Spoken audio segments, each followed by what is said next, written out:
Hello again, Struck. Today I'm bringing you a bit of news about Borderlands 3, and this one would be about the level cap increase, the new seasonal event, and the upcoming changes to the game that have been detailed as a developer roadmap. So first, what the developers say are that now that we've looked at how much has happened in Borderlands 3 to date, it's time we look to the future with another developer roadmap, giving you insight into new features and improvements you can look forward to in the coming weeks. Please note that there can always be unforeseen challenges when working on patches and hotfixes, so we'll share more concrete release timings as these updates progress. Now let's go through some of the changes that are coming. First of all, what I would want to talk about would be the new in-game event, the Broken Hearts Day event. Broken Hearts Day is fast approaching in the Borderlands, and Maurice, Sanctuary Tree's resident sentient Saurian, is hoping you assist with his ongoing study of the human condition as he turns his attention to our species' courting rituals, is what the website blog post is saying. Basically, what we'll have to do is simply shoot down the floating hearts that are swirling around enemies across the galaxy as we go about our regular Vault Hunter business. You're gonna be seeing on your screens a screenshot that shows one such enemy with the heart above him. The hearts take several forms and break in different ways. Some will fall to the ground with a fiery explosion, while others might drop wood or briefly turn enemies into allies. For example, Maurice will keep track of how many hearts we've broken and mail us the following event rewards as we reach each of those totals. For 10, we're reaching an unlock of Echo Cardiogram Echo Skin. When we reach 25, we would unlock the Cosmic Romance Weapon Trinket. When we reach 50, the Terminal Polyamorous Legendary Maliwan SMG would be unlocked, and for 75 and 100 we're unlocking the Heartbreaker Vault Hunter skin and the Wedding Invitation Legendary Jacob Sniper Rifle respectively. The hearts will start to materialize across the Borderlands once the February patch deploys before 3 p.m. Pacific time on Thursday, February the 13th. We will then have 1 week to assist Maurice before the seasonal event ends at 8:59 a.m. Pacific time on Thursday, February the 20th. If you don't want to take part, you can opt out of the Broken Hearts Day event from the main menu after pressing play. But when you join an online game, the host player settings will determine whether or not the event is active. You can check some of the links below to find this blog post and for more information.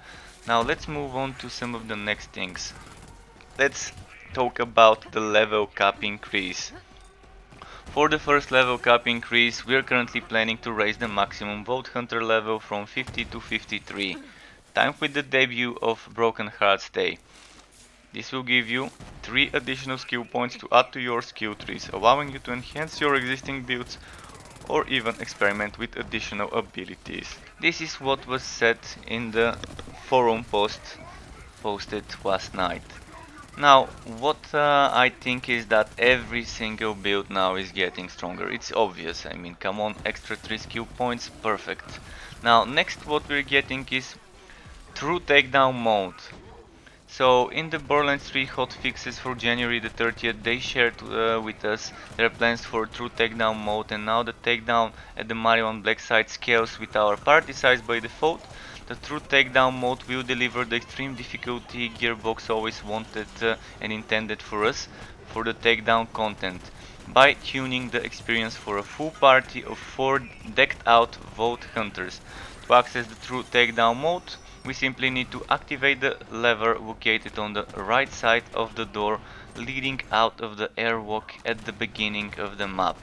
Remember, this is meant to be some of the most challenging content in all of Borderlands 3, so don't get discouraged if your team gets wrecked in the mode.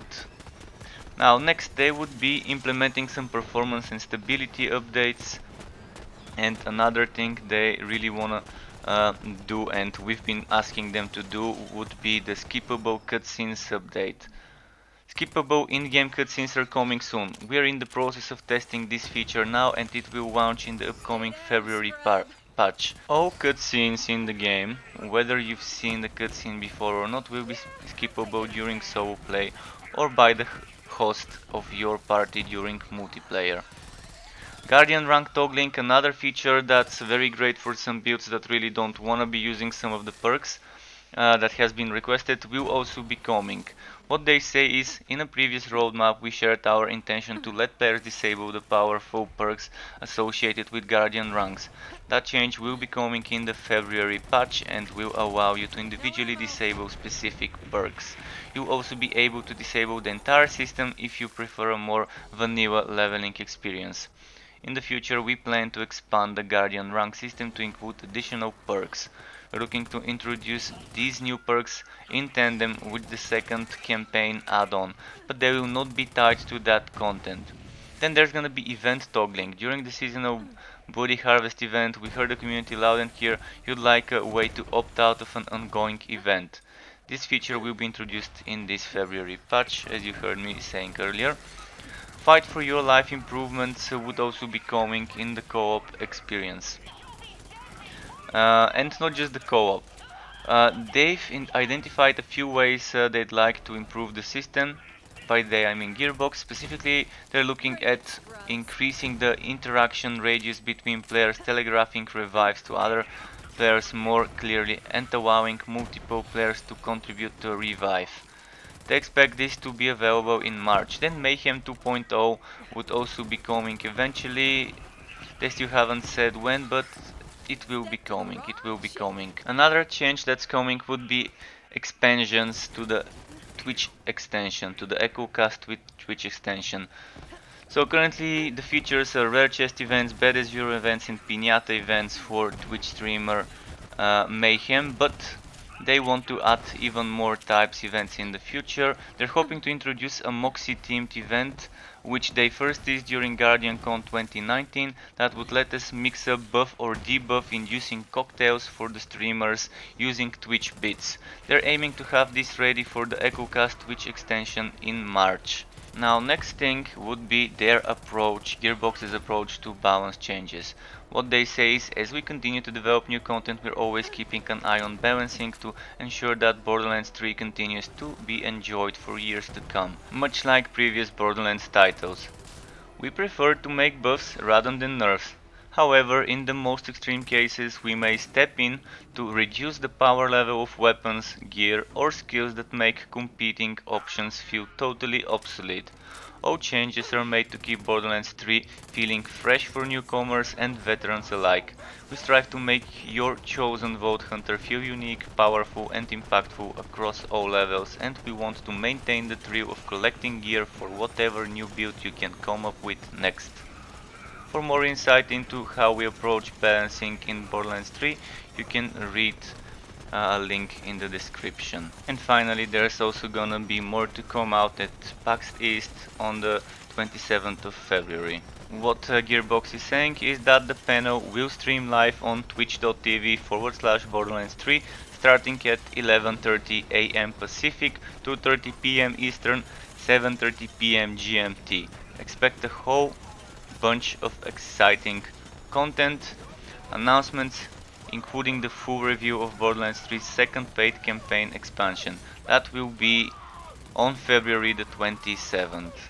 So be sure to tune into the Gearbox panel at PAX East on February 27th, 11:30 AM Pacific, 2:30 PM Eastern, 7:30 PM GMT.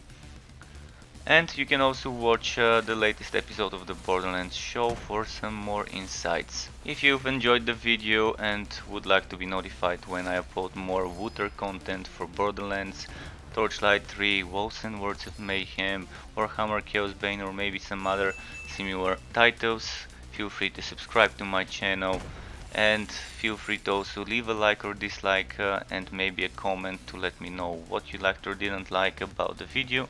Thank you for watching, keep it cool, struck up, until next time, goodbye.